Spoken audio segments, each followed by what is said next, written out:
Bonsoir à tous et à toutes et bienvenue sur cette nouvelle Pitch Night donc spéciale art. Donc l'art, c'est une activité, c'est un produit, le produit de cette activité ou d'une idée qu'on s'en fait.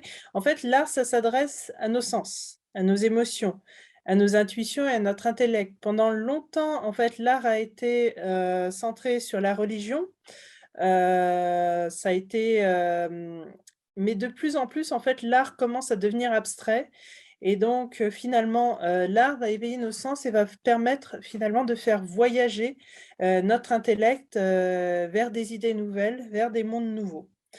Donc même si finalement on peut affirmer que l'art c'est le propre de l'être humain et que, dans le monde animal, il n'y a pas forcément une forme d'art, hein, en tout cas pas dans le sens où on l'entend, et que durant longtemps, on a opposé le terme d'art à la nature conçue, à la nature. Donc alors je vérifie juste si je suis encore connectée, hein. Hem Et à la science, au jour d'aujourd'hui, en fait, il y a ce mélange. Donc l'art, se rapproche de la nature. Il y a de plus en plus, d'œuvres d'art qui sont inspirées de la nature, d'œuvres d'art qui utilisent des matériaux naturels et c'est vrai qu'avec tout cet essor, finalement, d'écologie, voilà, l'art est devenu un petit peu plus proche, de la nature. Donc cette, frontière en fait entre art et nature, en disant que tout ce qui est art, c'est quelque chose qui n'est pas forcément, naturel, est en train de s'amincir et donc voilà, c'est une très bonne chose d'ailleurs, et ça révolutionne un petit peu ce monde. Alors bon, je parle d'art là depuis tout à l'heure, mais finalement les arts, ça représente quoi? Alors tout simplement les arts, ça représente des sculptures. Donc ça représente des architectures. Donc dans l'architecture, on inclut, aussi, tout ce qui est, l'urbanisme. Donc finalement, comment, pouvoir, créer des émotions en créant des espaces de vie, des espaces de passage. Donc l'art, c'est la peinture et le dessin. C'est également la musique, c'est la littérature et la poésie. Dans la littérature, on a les bandes dessinées, on a les mangas maintenant qui sont aussi assimilés à l'art. Il y a les arts du spectacle, le théâtre, la danse, le mime, le pantomime, le cirque, le cinéma. Donc voilà, on a tout, cette catégorie-là qui rentre dans l'art et on a notamment, avec l'avènement du numérique, le jeu vidéo. Voilà, tout ce qui est, art aussi, donc le jeu vidéo, le cinéma et même la publicité qui commence à rentrer dans le domaine de l'art. Donc ça commence à être un peu plus vaste et on n'a pas forcément, des frontières comme avant. Donc le monde de l'art actuel, ne ressemble pas du tout à celui de l'année dernière. Donc bon, il y a eu les effets de la pandémie, qui ont dramatiquement touché l'art et la culture en obligeant, voilà, un petit peu comme dans les autres domaines, les entrepreneurs à s'adapter et donc en réponse avec des nombreux dispositifs virtuels qui ont émergé pour remédier à notre besoin d'art et de culture. Donc même, pour ceux qui ont été confinés, on reste, voilà, un être qui est sensible à l'art et voilà, ce besoin-là, a été exprimé et a été apporté finalement par les entrepreneurs différemment. Donc les artistes ont aussi été amenés à tester, des approches plus expérimentales, plus créatives, plus immersives aussi. Donc on a une nette progression de la réalité augmentée, de la réalité virtuelle, dans le domaine de l'art. On a, aussi un alliage de l'industrie avec l'art et comme je disais, ce goût pour la nature et ce goût aussi pour les arts, des autres pays. Donc notamment le boom de l'art africain, de l'art asiatique et donc voilà, il y a eu pas mal de tendances qui ont été identifiées par, alors Adsper, donc pour le monde de l'art et de la culture en 2021. Donc plus des expositions virtuelles, à cause du contexte. Donc en 2020, les musées et galeries sont rapidement tournés vers des plateformes en ligne. À savoir que Google avait déjà finalement prémâché la tâche en virtualisant de nombreux tableaux. Donc ce qui a permis notamment de découvrir des détails, voilà, c'est intéressant. Donc par exemple, un tableau très religieux avec derrière le peintre qui sur 2 centimètres carrés s'est vengé en peignant, voilà, des prêtres avec des femmes nues dans un petit coin du tableau, mais comme c'est petit, ce n'était pas forcément visible. Avec la numérisation, finalement, on arrive à voir des choses avec notamment les nouvelles technologies. On a vu aussi les superpositions de peintures, des tableaux qui ont été retouchés. Et donc finalement, voilà, ça donne des idées. Et donc, cette idée de représentativité qui, historiquement, a tenu à l'art aussi est partie, notamment avec voilà, cette arrivée finalement de toutes ces images. Alors, je ne sais pas si je n'avais pas parlé de la photo, mais la photo fait aussi partie de l'art, hein. Donc voilà, donc on l'inclut justement dans les arts représentatifs. Alors voilà, donc je pense qu'il va être intéressant, du coup, de pouvoir avoir un discours, aussi sur cet aspect légal. Et donc là-dessus, je vais passer la parole, du coup, à Ibrahim Sima et je partagerai, également, sa présentation. Alors, je ne sais pas si vous m'avez entendu tout à l'heure, donc du coup, bah, je vais répéter la présentation. Donc, Ibrahim Sima Cissé va nous présenter SG Corporation. Donc, SG Corporation, c'est une entreprise de droit ivoirien dirigée par de jeunes franco-ivoiriens spécialisés dans le lobbying. Donc là, ils apporteront, et les affaires publiques, là, ils apporteront plus une vision de l'art, mais voilà, ils font beaucoup plus. L'exploitation des réseaux qui aboutit au pilotage de projets de construction d'un marché de commerçants. Et je pense que voilà, pour tous ceux qui sont dans l'art, les artisans, ça peut toujours être important de savoir comment exporter et importer ces denrées, quels sont finalement les codes de l'art, que ce soit le droit à l'image. Voilà, il y a pas mal de choses qui peuvent, ou tout simplement le plagiat, qui peuvent rentrer dans ce domaine légal.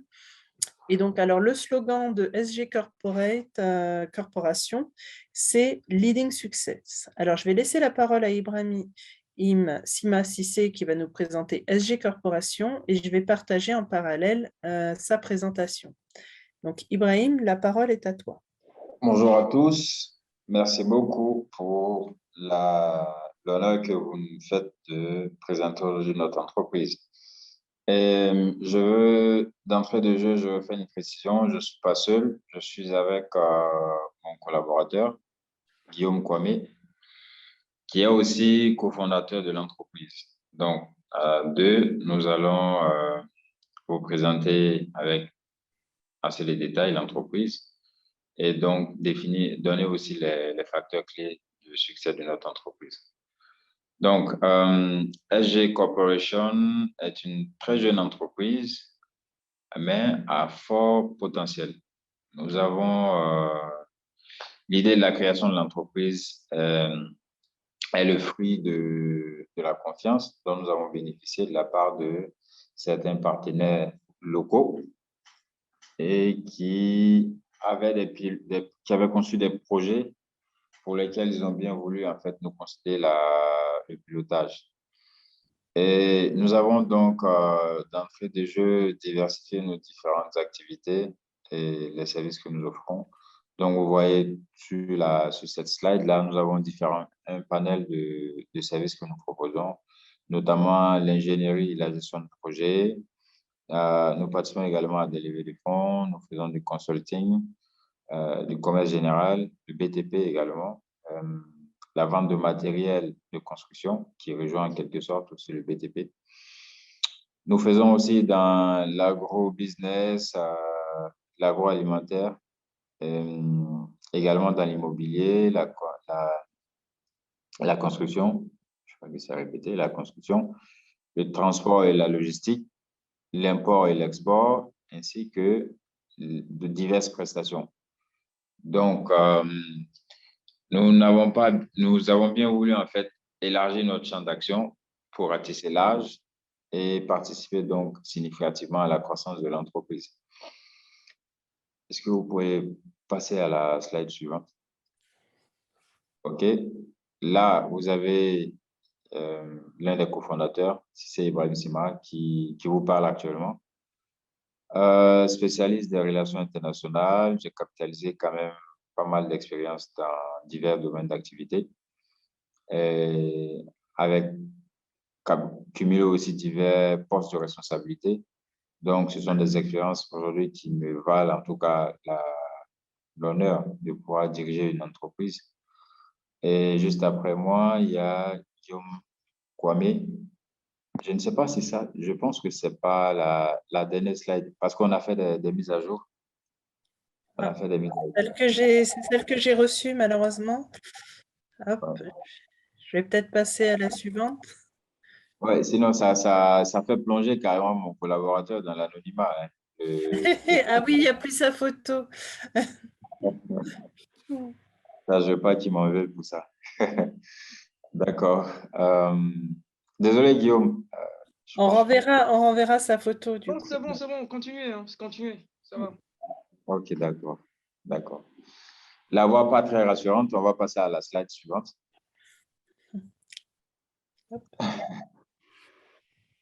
Ok, notre modèle économique est basé sur des offres de services destinées aux PME, aux PMI, aux institutions et ainsi qu'à des particuliers.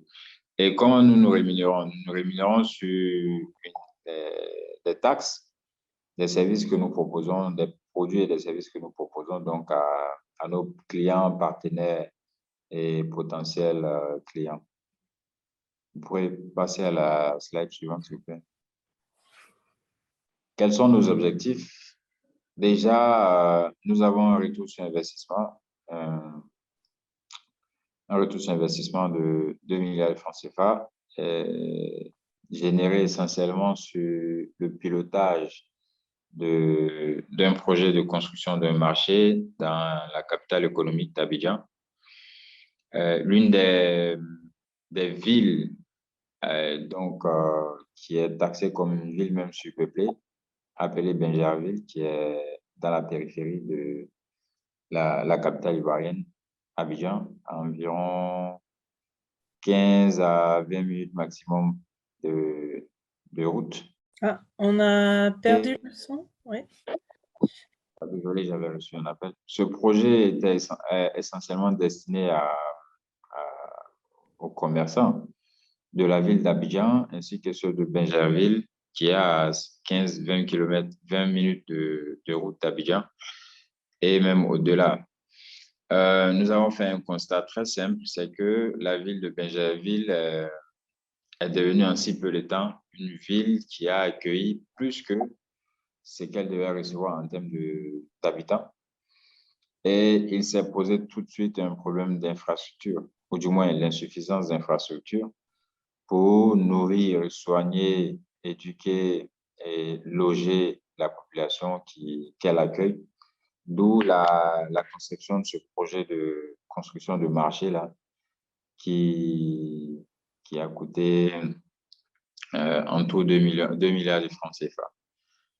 Et à ce niveau, je veux juste faire une précision. Si on avait eu les moyens plus tôt, nous allions réaliser le projet à 100% sur fonds propres ou voilà, participer à des levées de fonds qui allaient nous permettre je pense bien, hein, je le dis avec conviction, d'avoir une plus-value de plus de 150 voire 200% de bénéfices nets. Mais bon, c'est pas bien grave. Il y a pas mal de projets aussi que nous allons piloter. Et sur le plan commercial, notre objectif, c'est d'accroître et de faire grandir notre portefeuille client pour 60% sur le plan local, pardon, 60% sur le plan international, donc essentiellement au niveau de la diaspora, et 40% sur le plan local et sur le plan euh, panafricain. L'objectif stratégique, c'est de positionner l'entreprise comme une entreprise à très fort potentiel, assez innovante et qui fait de sa ressource humaine son actif le plus précieux. Vous pouvez passer à la slide prochaine, s'il vous plaît. Quel est le niveau de maturité de notre offre? Nous sommes une très jeune entreprise et qui a un très fort potentiel, d'où notre mise en marche sur le marché local.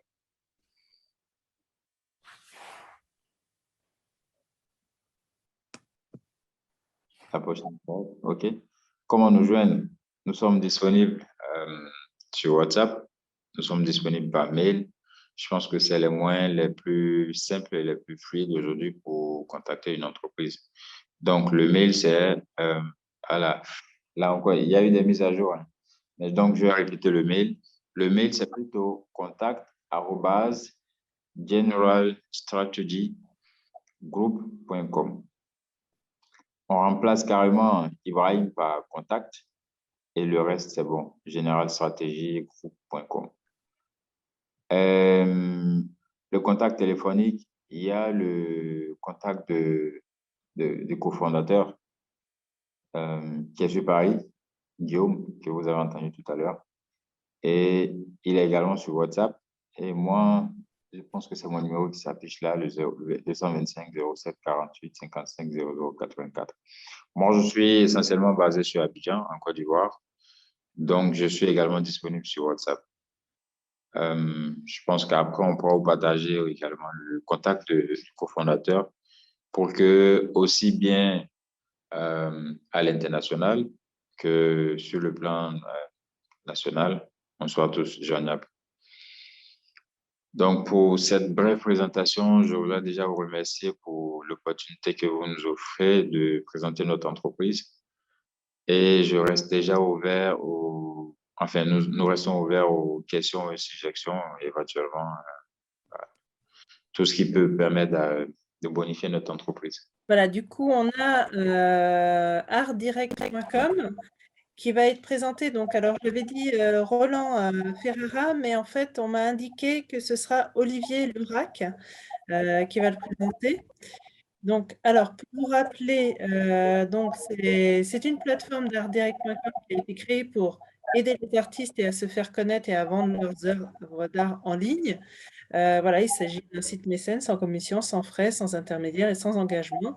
Donc, leur slogan, c'est Art Direct, c'est gratuit car chaque artiste a le droit de vivre son art. Donc, du coup, je vais laisser la parole à Olivier Lorac Mbila qui va nous présenter Art Direct. Alors, excusez-moi. Oui. Excusez-moi. Non, je ne suis pas représentant de Art Direct, hein, pas du tout. Ah, vous êtes représentante d'Africa by Art? Oui, exactement. Excusez-moi, est-ce que du coup, vous pouvez nous refaire la présentation d'Africa by Art parce que je ne l'ai pas reçue du coup. Mais Par contre, je crois que j'ai la présentation que je vais pouvoir partager. Donc, hop, je vais partager la présentation et puis ça va vous servir. Alors, excusez-moi du coup. oui, et après, je peux... D'accord, donc en fait, je défends, c'est Africa by Art. C'est une plateforme de promotion et de rayonnement des artistes africains, afrodescendants de la diaspora et au-delà à l'international et tout particulièrement sur le continent africain, au travers d'un écosystème que nous avons créé avec un certain nombre de contributeurs. Je vous propose de passer à la slide suivante. Voilà, donc notre objectif est vraiment de disrupter le marché et de donner une place plus grande aux artistes qui ont très peu de visibilité, notamment et tout particulièrement ceux qui sont sur le continent africain, et de répondre finalement à un besoin croissant de visibilité et d'évolution du marché par les acteurs du marché de l'art, notamment les galeristes, les collectionneurs, qui souhaitent aujourd'hui, et on le voit bien au travers des évolutions du marché de l'art, accéder à des artistes nouveaux, émergents et tout aussi talentueux les uns que les autres. Donc, je rappelle, hein, l'Afrique est la source du monde et nous sommes tous liés. Et d'une certaine façon, nous ne sommes pas du tout dans une approche communautariste, mais bien au contraire, une approche plutôt universaliste. On veut ouvrir le marché de l'art à des artistes qui mériteraient d'avoir leur place, notamment dans le cadre des ventes aux enchères qui ont lieu assez régulièrement. Est-ce qu'on peut passer à la slide suivante? Alors, nos valeurs sont nombreuses, mais moi, je vous ai proposé deux images. La première image, c'est celle de Basquiat, en tout cas d'un portrait de Basquiat. C'est le seul artiste africain à être véritablement dans le top 10. Il est entre la première et la troisième position des ventes aux enchères selon les rapports réguliers de Art Price qui fait toute une veille sur l'évolution des ventes aux enchères et des places de marché. Et dans le dernier rapport qui a brossé l'état des lieux de 2010 à 2020, le constat qui est fait, c'est que finalement, les artistes, entre guillemets, de couleur, les artistes africains, afrodescendants de la diaspora, finalement prennent une place de plus en plus grande sur le marché de l'art. Et donc, c'est une tendance forte, même s'il y a vraiment beaucoup de potentiel en termes de développement, puisqu'ils ne représentent que 16% du marché. Ils ne représentaient que 16% en 2021. On peut passer à la slide suivante, s'il vous plaît. Donc, quelle est notre offre? On propose une offre qui met finalement l'artiste au cœur avec une approche à 360 degrés. D'abord, une galerie Phygital. Alors, Phygital, c'est la compression d'une galerie physique et d'une galerie. C'est de pouvoir proposer à la vente et d'exposer, bien sûr, et de donner à voir les œuvres des artistes que nous représentons au travers de cette galerie qui fonctionnera à la fois avec des moments de pop-up store, mais aussi avec le réseau de galeries que l'on souhaite mettre en œuvre, un réseau de galeries Africa by Art à l'international. La deuxième grande activité, le deuxième pilier, c'est une offre média qui existe maintenant depuis plus d'1 an et demi sur les réseaux sociaux, où nous publions des articles, ça peut être des critiques d'art, des sujets à enjeu, ou un focus sur un artiste. Et donc, de ce fait, nous travaillons à développer un magazine. Une agence d'artistes et de marketing, ça c'est la troisième activité, c'est le troisième pilier que nous proposons dans notre offre de service. L'idée pour nous, c'est au travers de cette agence d'artistes d'accompagner les artistes dans leur développement de carrière. Par exemple, d'un point de vue technique, s'ils souhaitent que l'on prépare une identité visuelle spécifique, un guide de marque ou qu'on sort, nous travaillons à ces différents éléments. Et bien sûr, dans l'approche marketing, on va tenter auprès des entreprises, là on est plutôt dans une dimension B2B, de proposer finalement une touche peut-être artistique dans des stratégies marketing d'entreprise. Bien évidemment, si dans le cadre de les entreprises, le souhait n'est pas à intégrer une approche artistique du marketing, nous réaliserons malgré tout le classique de marketeur, puisque je suis diplômé en marketing notamment. Et le quatrième pilier, c'est une place de marché qui propose les autres formes d'art et de création. Bien sûr, dans la partie galerie, on aura les arts visuels, peinture, sculpture, photographie et consorts. Et dans la partie place de marché, vous allez retrouver finalement tout ce qui a trait à la littérature, au cinéma, au design, à la mode.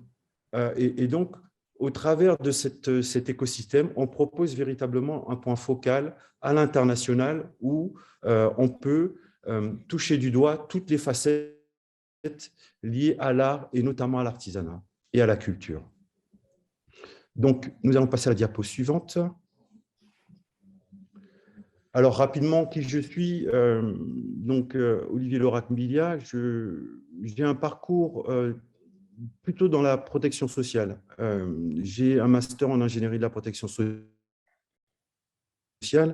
donc avec toute la dimension de leadership, de conduite d'entreprise qui est à mon bénéfice.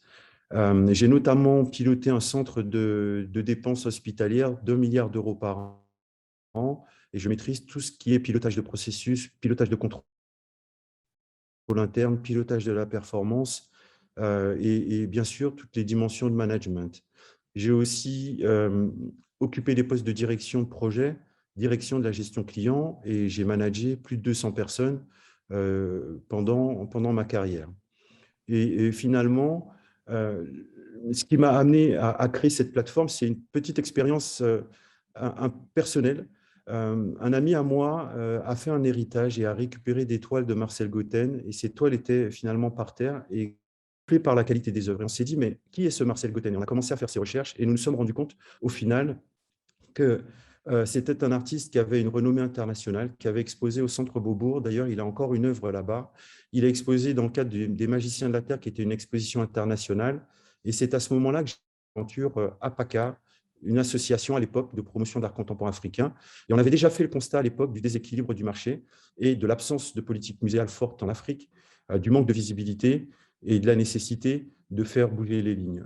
J'ai quitté l'aventure pour me consacrer à mes fonctions de direction, mais les artistes m'avaient toujours suivi et sollicité pour lancer un projet d'envergure d'aventure à PACA. C'est ce que j'ai fait. Et donc, depuis, j'ai quitté mon poste de directeur pour me consacrer et devenir… Attention, il y a certaines séquences qui se coupent.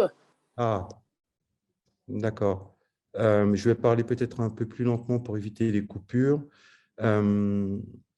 Donc, en fait, j'ai occupé des postes de direction dans le secteur de la protection sociale et j'ai réalisé de nombreuses missions, à la fois sur le digital, la conduite du changement, le management de grandes équipes et le pilotage de centres de dépenses et de profits de plus d'1 milliard d'euros par an. Et donc, comme je l'expliquais, j'ai tout quitté l'année dernière pour me consacrer à ce projet. Il y en a d'autres, bien sûr, mais celui-ci, c'est le projet prioritaire. Et donc, depuis 1 an et 8 mois, on a déployé la partie média et l'écosystème complet arrive avec la sortie du site Internet qui est prévue d'ici à la mi-décembre. Alors, j'espère que vous avez bien entendu ce que j'ai dit.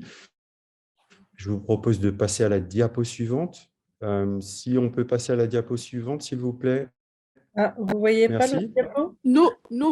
Moi, je vois là notre business model. C'est pas celle-là? Si, on est bien à la nouvelle diapositive. Donc, sur le business model, c'est l'occasion pour moi de vous présenter une des œuvres d'un artiste congolais qui s'appelle Baudouin Mwanda, un photographe exceptionnel que vous retrouverez sur notre plateforme. Alors, quel est notre modèle économique? Donc, comme nous avons une activité, c'est classiquement une condition qui correspond au travail, à la négociation que nous avons avec chacun des artistes. Sur la partie média, nous allons donc, en termes de modèle économique rédactionnel et une régie publicitaire. Sur la partie agence d'artistes, agence marketing, nous, sur la partie sur la partie artistique, on accompagne les artistes, donc ça va être sous forme de prestations et idem sur la partie marketing. Sur la partie comme toutes les places de marché, il y a un abonnement mensuel et des commissions sur les ventes. Je propose de passer à la diapo suivante, à la slide suivante, s'il vous plaît. Est-il possible de passer à la slide? Je ne sais pas s'il y a une coupure. Plan marketing et stratégie commerciale. C'est celle-là qui s'affiche, ce que je vois affiché. Ah, voilà, ça y est. Il y a un peu de latence sur le réseau. Voilà, c'est très bien. Plan marketing et stratégie commerciale.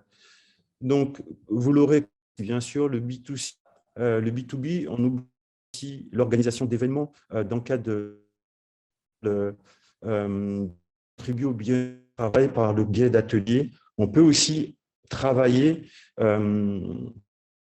décoration d'intérieur pour que les lieux soient plus en phase avec une touche créative et artistique. Notre stratégie s'appuie sur plusieurs éléments par ailleurs. Bien sûr, la présence sur les réseaux sociaux et notre site Internet qui va être publié, comme je vous l'ai dit, d'ici le 15 décembre. L'organisation et la participation à d'événements de type salons entrepreneuriaux, foires d'art, participation à des conférences, des brunchs thématiques et on ambitionne bien évidemment de porter nous-mêmes nos propres événements et un festival international qui s'appellerait le Festival Africa by Art. Autre élément dans notre stratégie commerciale et dans notre plan marketing, c'est la rencontre avec des acteurs du marché pour proposer les offres dédiées que je vous ai expliquées précédemment et la rencontre des entreprises dans le cadre d'événementiels. La diapositive suivante, s'il vous plaît. Ah oui, pardon, avant de passer à la diapositive, la photo que vous voyez, c'est une photo qui a fait l'objet d'un travail digital qui a été réalisé par Françoise Benomar, qui est une artiste franco-marocaine. Alors, nous sommes une jeune pousse, donc la question du ROI, aujourd'hui, on va l'analyser dès lors que nous aurons lancé notre site Internet avec la participation, par ailleurs, à de prochains événements. Donc ça, c'est une réalité. Et les indices positifs, en tout cas l'indice prioritaire qui est pour nous très important, c'est notre audience sur la partie média, puisque sur certaines publications, on a pu toucher jusqu'à 18 000 personnes partout dans le monde. Et sur certains mois où nous publions de façon très régulière, parfois quotidiennement, nous avons pu atteindre jusqu'à 98 000 personnes partout dans le monde. Donc, ça laisse augurer de belles choses, d'autant que notre audience est plutôt qualifiée, donc à la fois des collectionneurs, bien sûr des artistes, mais aussi des galeristes et des institutionnels. Je vous propose de passer à la diapo suivante. Alors, nos réalisations, donc la participation au Salon Business Africa, qui a été le premier salon entrepreneurial autour de l'afro-business en France, à Paris, où, pour la petite histoire, on m'a aussi demandé d'aménager la loge des personnalités. On a reçu notamment Samuel Eto'o, donc avec des œuvres d'art. J'avais notamment proposé des sculptures de Mourad Zaraï, qui est un artiste aussi très talentueux. J'ai été sollicité pour un gala panafricain Kamuntu à Gand, en Belgique. Récemment, un salon salarial qui s'appelle le Salon Héritage. Et j'ai eu la chance et l'honneur de participer au think tank ACC, Atelier citoyen du Congo, et au travers d'un panel sur les industries culturelles et créatives en Afrique à l'ambassade du Congo. L'idée pour moi, c'était véritablement d'augmenter la conscience des organisations gouvernementales et non gouvernementales sur le potentiel des industries culturelles et créatives et voir comment nous pourrions travailler ensemble à ce développement. Il y a vraiment beaucoup de choses à faire, notamment d'un point de vue éducation, formation, structuration des filières. La question de la législation aussi se pose, notamment le respect des droits d'auteur versus la question du secteur informel. Passons à la diapo suivante. Nos partenaires, alors ce sont plutôt des partenaires de type de marque ou des organisations non gouvernementales ou encore des festivals. Donc la marque Nilaja, qui est une marque de sneakers 100% made in Africa, a rejoint notre place de marché très récemment. La marque Immortel, vous allez les retrouver sur les réseaux sociaux, par ailleurs. C'est une marque qui met en avant le savoir-faire africain, qui développe produits de type mode et accessoires premium luxe. Nous sommes partenaires de 3 festivals, le festival au Bénin, le festival Zangbeto, qui valorise la culture vaudou et le patrimoine culinaire associé à cette dimension. Le festival photo Cocoon Art, notamment, et le centre culturel Place Pro Culture à Brazzaville. Enfin, tout récemment, nous avons intégré l'équipe de l'Afrique fait son fait, dirigée par son président, Blaise Pascal, qui est un grand réalisateur au cinéma. Et enfin, l'ONG Butterfly sur le bassin du Congo, qui travaille au leadership féminin, à l'éducation à l'environnement. Ça me permet de faire une parenthèse pour vous dire que nous nous engageons aussi à reverser une part de nos recettes sur des actions de solidarité et notamment de soutien à la production artistique sur le continent africain notamment. Parce que l'idée pour nous, c'est aussi de développer le marché local et de ne plus être forcément dans une optique d'exportation et de ne regarder qu'en dehors du continent, mais il faut aussi regarder sur le continent et travailler à un développement socio-économique au travers de cette industrie. Je vous propose de passer à la diapo suivante. Donc, les prochaines étapes, le déploiement de l'ensemble des activités donc, lors de la sortie du site Internet d'ici au 15 décembre. Entre cette fin d'année et l'année 2022, nous sommes dans une phase de recherche de sponsors et de mécènes et d'investisseurs, bien évidemment. Sur la même période, nous allons consolider notre stratégie financière et d'investissement parce que, notamment sur la partie digitale, il y a que nous allons supporter, notamment sur la partie réalité augmentée, sur la partie 3D. Il y a énormément d'investissements à faire sur cette partie-là. Donc, nous allons consolider notre stratégie en la matière. Toujours sur la même période, nous allons rechercher des partenaires de type galerie ou institutionnels, de type musée et autres, pour développer le réseau Africa by Art, un réseau de galeries partenaires, au-delà des galeries que nous aurons à l'international sur différents différents spots en notre nom propre. Et enfin, le premier semestre 2022, on a déjà commencé à travailler sur le sujet, mais ça va être véritablement un axe prioritaire sur l'intégration des NFT. Et je l'ai déjà dit, mais des technologies 3D, comme notamment l'intégration de la virtualisation de type métaverse. Nous pouvons passer à la diapo suivante, s'il vous plaît. Donc, avant de conclure sur les coordonnées, je voulais vous préciser que je travaille avec une équipe de 6 personnes.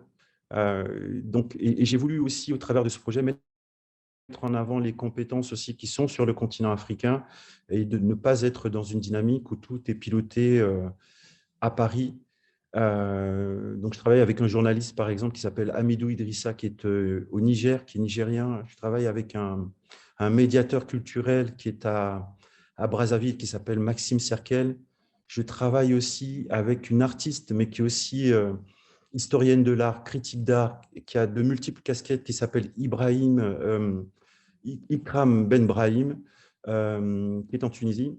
Et j'en oublie d'autres, le temps m'est compté, mais sachez que l'équipe telle qu'on l'a conçue, elle est aussi dans cette dynamique positive de connexion en termes de compétences. Et donc, vous pouvez me joindre directement par téléphone, notamment sur WhatsApp, avec le numéro indiqué, donc le plus 33 6 64 58 33 54, par mail à l'adresse africabyart@gmail.com, sur les réseaux sociaux, LinkedIn, Twitter, Instagram, Facebook, notamment.